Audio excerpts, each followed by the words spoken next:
আসসালামু আলাইকুম প্রিয় শ্রোতা মণ্ডলী, আমি ডাক্তার সরোয়ার, হোমিও কনসালটেন্ট। আপনাদের সামনে আমি যে ভিডিওটি উপস্থাপন করব, ভিডিওটি খুবই গুরুত্বপূর্ণ এবং এই ক্ষেত্রে লাখো লাখো রোগী আছে যারা এই সমস্যা ভোগ করে থাকেন।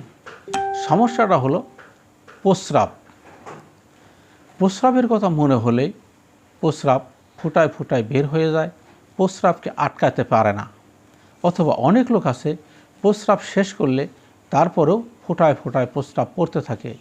এই ক্ষেত্রে অল্প বয়স্ক লোকের তুলনায় বেশি বয়স্ক লোকের ভিতরে কিন্তু এই সমস্যাগুলি বেশি দেখা দেয়।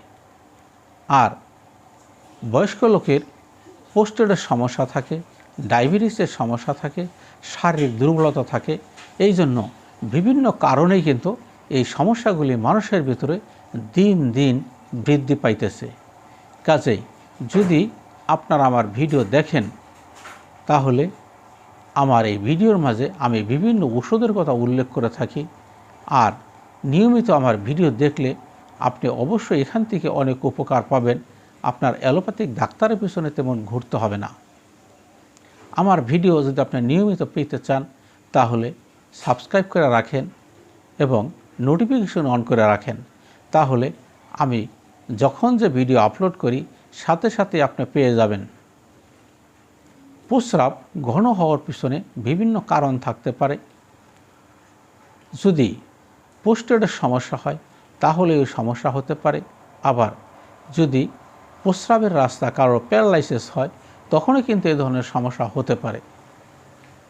তাহলে প্রস্রাবের ভাব হলেই, প্রস্রাবের চাপ হলেই সাথে সাথে প্রস্রাব হয়ে যায় অথবা ফোঁটায় ফোঁটায় প্রস্রাব বের হতে থাকে। এই যে কারণগুলি, এই কারণগুলির সম্পর্কে যদি আপনাদের জানা থাকে এবং লক্ষণভিত্তিক যদি আপনারা ওষুধ প্রয়োগ করতে পারেন, তাহলে খুব তাড়াতাড়ি উপকার পাবেন। আর যদি আপনারা এই ক্ষেত্রে ভালো উপকার পেতে চান, তাহলে যারা হোমিও ডাক্তারদের মধ্যে বিশেষজ্ঞ লেভেলের ডাক্তার আছে তাদের সাথে যোগাযোগ করবেন। যোগাযোগ করলে অবশ্যই আপনার উপকার পাবেন। তবে আমাদের দেশে প্রবাদে একটা কথা আছে কি, যে মানুষ মনে করে যে মৃত্যুর আগে শেষ পর্যন্ত দু এক পড়া হোমিও ওষুধ খাইয়ে দেখি, কিন্তু এই চিন্তা ভাবনা ভুল। আপনারা যদি নিয়মিত হোমিও ওষুধ খান, দেখবেন অ্যালোপ্যাথিক ওষুধের তুলনায় হোমিও ওষুধের গুণাগুণ অনেক বেশি এবং আপনারা অল্প সময়ের ভিতরেই এর উপকারিতা পেয়ে যাবেন। প্রস্রাব বের হয়ে যাওয়ার পিছনে যদি প্রোস্টেটের সমস্যা হয়, সেই ক্ষেত্রে আপনি ক্যালকেরিয়া ফ্লোর ব্যবহার করতে পারেন। এই ক্ষেত্রে ভালো উপকার পাবেন। আর এই ক্ষেত্রে লক্ষণভিত্তিক আরও অনেক ওষুধ আসতে পারে, তবে আমি আরেকটা দুটো ওষুধের কথা বলে দিচ্ছি, আপনাদের অবশ্যই উপকার আসবে। 2 নাম্বার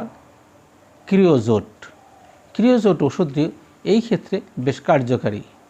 3 নাম্বার অ্যাপ্রোসাইনাম ওষুধটিও এই ক্ষেত্রে খুবই কার্যকারী। কাজেই আপনারা যদি আমার ভিডিও নিয়মিত দেখতে থাকেন, তাহলে অবশ্যই আপনার উপকার পাবেন। কাজে আমার ভিডিও দেখার জন্য আপনার নোটিফিকেশন অন করে রাখেন, যাতে আমি কোনো ভিডিও আপলোড করলে সাথে সাথে আপনি পেয়ে যান। আসসালামু আলাইকুম।